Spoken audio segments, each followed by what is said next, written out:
Guys खुशामदीद इंशाल्लाह जड़ा है अपने इलाके की मंजर दिखाना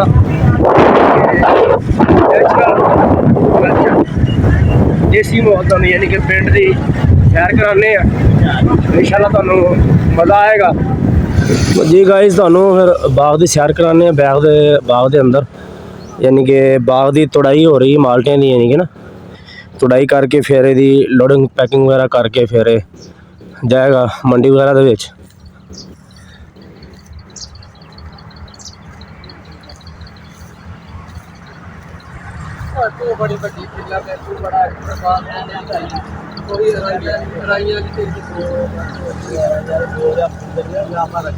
अस्सलाम वालेकुम, क्या हाल है भैया? खैरियत? वैसे ठीक है जनाब। और खैरियत जी जवान, क्या हाल है? खैरियत? देखो गाइस माल्टे की तुड़ाई हो रही है, थले जवान ढेर लाई जा रहे थोड़ थोड़ के। अस्सलाम वालेकुम, क्या हाल है? खैरियत? क्या हाल चाल है? खैरियत?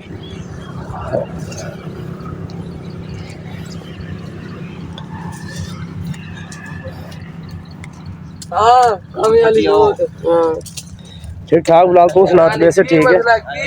और फिर कैसा कम शम? ठीक जा रहा? चलो सही हो गया। किन्ना डेली एक गड्डी लोड कर रहे हो? सही सही, ठीक ठाक, अमन बेहतरीन। है जी गाइस साडा पिंड दा माहौल, देसी कल्चर यानी कि जिन्हें कहते हैं ना कि नेचुरल कुदरती मंजर, आबो हवा, कोई मतलब बेहतरीन माहौल। देखो जी यह तरीकाकार होंदा जी माल्टे की तुड़ाई का। जवान जड़ा कोई भी हो बेचारा थले वड़ जाता, फिर घुस जाता बस। फिर जिवें कहते हैं ना कि मिट्टी नाल मिट्टी होना पैंदा। जिमीदारा मेहनत मजदूरी फिर ही होंदी है। मेहनत करना आसान काम नहीं है, लेकिन करने वाले वास्ते कोई मुश्किल नहीं है।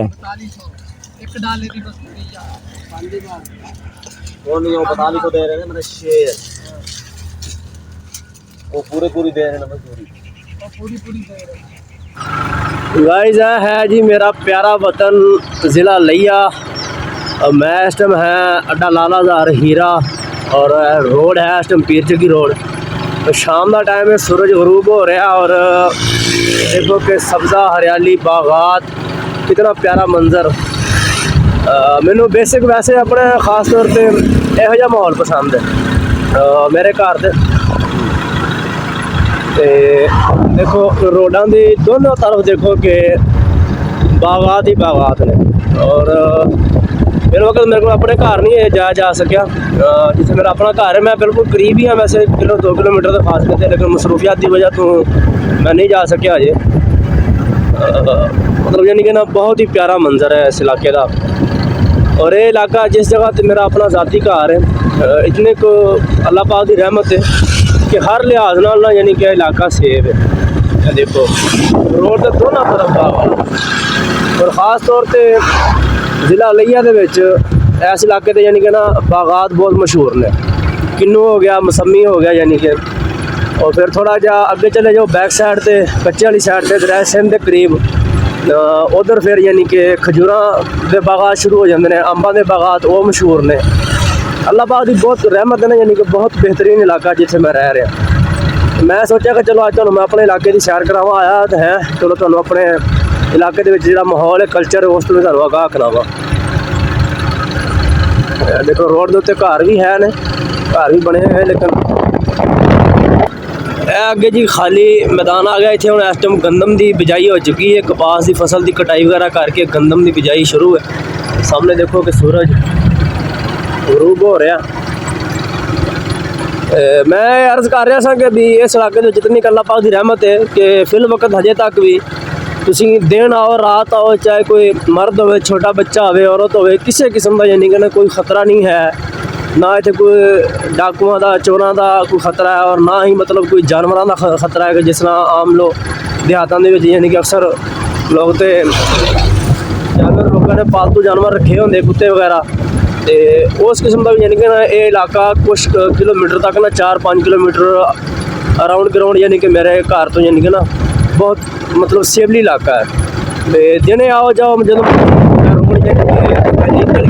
रोड आ जाना भी तुम दिखाना 24 घंटे यानी कि चलता है। अगर ट्रांसपोर्ट वैसे नहीं चल रही तो स्पैशल भी आ सकते हो, स्पैशल सवारी तुहानू मिल जाएगी और कोई किसी किस्म की यानी कि ना परेशानी नहीं है। ते अल्लाह पाक की बहुत मेहरबानी है, बहुत प्यारा इलाका है मेरा। लेकिन बस ये कि रोज़ी के सिलसिले अपने वतन तो दूर इधर है बाजरे की फसल है जी, मकई है यानी कि नाल देखो थोड़ा जो गैप आया कि फिर बाग शुरू हो गए, मौसमी लगे हुए है इधर नाल कॉलोनी रिहायश एरिया भी यानी कि बने हुए है।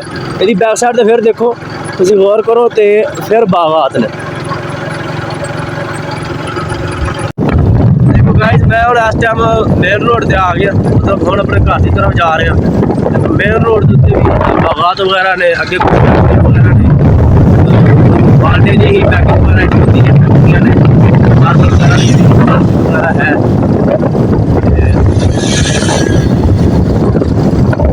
जी गाइस उम्मीद है कि तुहानू आज का व्लॉग पसंद आया होगा। अगर आज का व्लॉग अच्छा लगा हो तो वीडियो लाइक करो, चैनल को सबसक्राइब करो। मिलते हैं इंशाल्लाह नैक्सट वीडियो में। सुबह तुहानू मजीद अपने इलाके का माहौल दिखावांगा। तब तक अपना ख्याल रखो। अल्लाह हाफिज़।